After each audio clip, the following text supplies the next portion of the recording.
Kondisi lalu lintas di beberapa ruas jalan masih ramai seperti biasanya.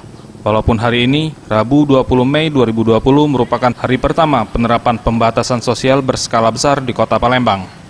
Kondisi ramai warga tersebut juga terlihat di Pasar Tradisional 26 Ilir, Palembang. Sesuai dengan arahan dari pemerintah, harus diterapkan demi mengurangi penyebaran COVID-19.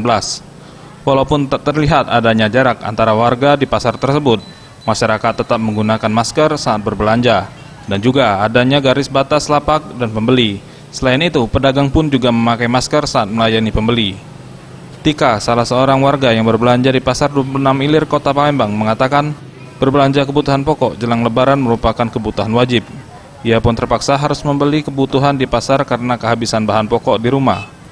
Walaupun begitu, ia tetap menerapkan protokol kesehatan dengan memakai masker, melakukan physical distancing, dan tak terlalu lama di dalam kerumunan warga yang berbelanja. Udah lumayan efektif sih, para pedagangnya kan udah diberi jarak-jarak ya, jadinya lebih baik daripada sebelumnya kan berjejeran jadi bertumpuk kayak gitu.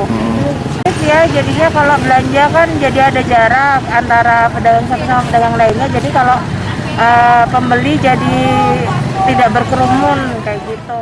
Tim Liputan Sriwijaya TV.